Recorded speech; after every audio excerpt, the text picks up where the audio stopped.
Hello friends, எல்லோரும் எப்படி இருக்கீங்க? நாங்கள் நல்லா இருக்கோம். இன்றைக்கி நம்ம பொடி அரைக்கிறத பார்ப்போம். மசாலா பொடி அரைக்கிறத பார்ப்போம். இப்போ மசாலா பொடி வந்து மல்லி 1/2 கிலோ, மல்லி, மிளகாய் 1/2 கிலோ. உங்கள் காரத்துக்கு ஏற்ற மாதிரி மிளகாய் போட்டுக்கலாம். 1/2 கிலோ போட்டால் காரம் கொஞ்சம் கம்மியாக இருக்கும்னு நினச்சிங்கன்னா நீங்கள் 3/4 கிலோ மல்லி போட்டுக்கலாம். இப்போது கடலைப்பருப்பு 100 கிராம் வறுத்து வச்சுருக்கேன். இந்த மாதிரி செவக்காய் வறுத்துட்டு அதுக்கப்புறம் துவரம் பருப்பு அதுவும் 100 கிராம், அதையும் வறுத்துக்கலாம். ஃப்ரெண்ட்ஸ், இப்போ நம்ம துவரம் பருப்பு 100 அதையும் வறுத்து போட்டுட்டோம். அடுத்தது பச்சரிசி எடுத்துக்கிறோம். பச்சரிசி வந்து அதுவும் 100 கிராம் எடுத்துக்கிறோம்.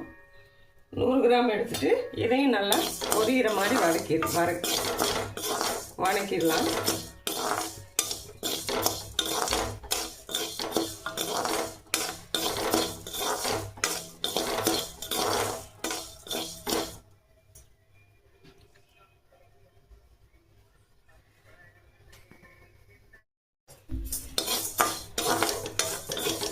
இப்போ அரிசி பொரிஞ்சிருச்சு. இப்போ ஜீரகம் 100 கிராமு, சோம்பு 50 கிராம்,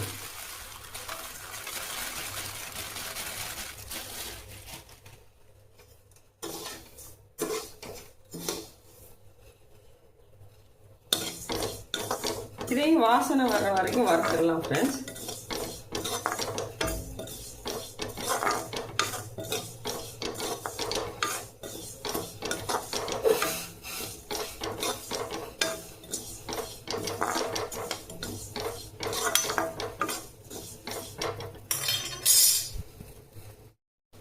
ஜீரகமும் சோம்பும் வறுபட்டுருச்சு.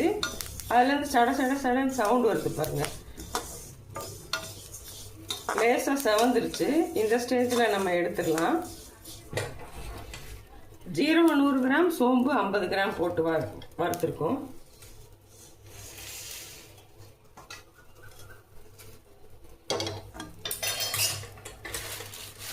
அடுத்து வெந்தயம் 50 கிராம் போட்டுக்கலாம். இது வந்து சாம்பார், புளிக்குழம்பு அந்த மாதிரி குழம்புக்கெலாம் போட்டு செஞ்சுக்கலாம் ஃப்ரெண்ட்ஸ். டேஸ்ட்டாக இருக்கும். வெந்தயத்தை ரொம்ப வறுத்துட்டோம்னா அது வந்து கசந்துடும். அதனால் கொஞ்சம் லேசாக வறுத்துக்கலாம்.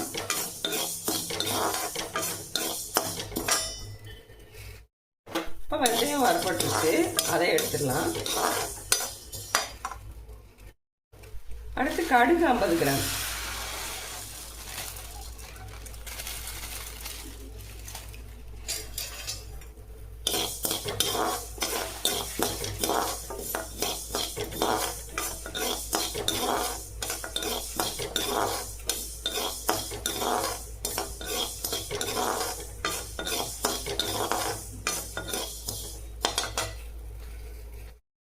இப்போ மிளகு வறுபட்டுருச்சு, மிளகு எடுத்துடலாம்.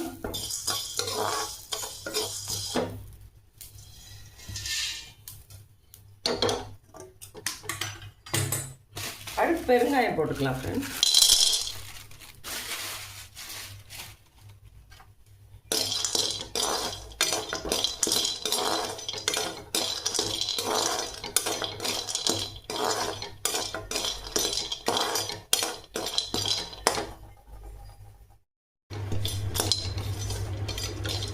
இப்போ மஞ்சள் லேசாக வறுபட்டுருச்சு. ஏன் மஞ்சளை வறுக்கிறோன்னா அதில் தான் வண்டு வந்து கொஞ்சம் வண்டு வர ஆரம்பிக்கும். அதனால் லேசாக மஞ்சளை வறுத்து போட்டுட்டோம்னா நம்மளுக்கு பொடியில் வண்டு பிடிக்காது.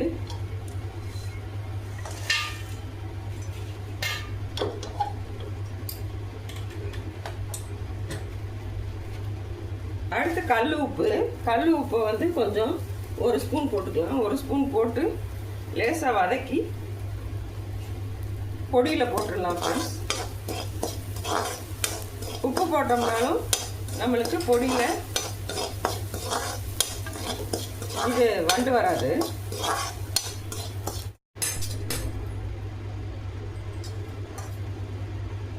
அடுத்து 1/2 கிலோ மல்லியை நல்லா வாசனை வர்ற அளவுக்கு வறுத்துருக்கோம். அதையும் பொடியோடு சேர்ந்து போட்டுக்குவோம். மிளகாய் வத்தலை வெயிலில் காய வச்சு அதையும் சேர்த்து அரைச்சிக்கலாம். மிளகாய் வத்தலோட கொஞ்சம் காஷ்மீர் மிளகாயும் சேர்த்து போட்டுக்கலாம் கலருக்காக. காஷ்மீர் வத்தல் ஒரு 1/4 கிலோ போட்டுக்கலாம். இது 1/2 கிலோ போட்டிருக்கோம். அது ஒரு 1/4 கிலோ. 1/2 கிலோ கொஞ்சம் அதிகமாகவே போட்டிருக்கோம். 3/4 கிலோ அளவுக்கு போட்டிருக்கோம் வத்தலை. அதோடு சேர்த்து காஷ்மீர் மிளகா ஒரு 1/4 கிலோ போட்டுக்கலாம். அடுத்து பொடி அரைச்ச பிறகு உங்களுக்கு காமிக்கிறேன் ஃப்ரெண்ட்ஸ் பொடி எப்படி இருக்குன்னு. இது சாம்பார், புளிக்குழம்பு, இந்த மாதிரி குழம்புக்கெலாம் டேஸ்ட்டாக இருக்கும் இந்த பொடி.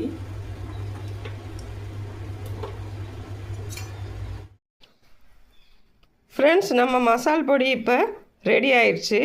நல்ல கமகமன்னு வாசனை அடிக்குது. நீங்களும் இதே அளவுகளோட மசால் பொடி செஞ்சு பாருங்கள். செஞ்சு பார்த்துட்டு எப்படி இருக்குன்னு கமெண்ட்டில் சொல்லுங்கள். வீடியோ பிடிச்சிருந்தா லைக் பண்ணுங்கள், ஷேர் பண்ணுங்கள், சப்ஸ்கிரைப் பண்ணுங்கள். தேங்க்யூ.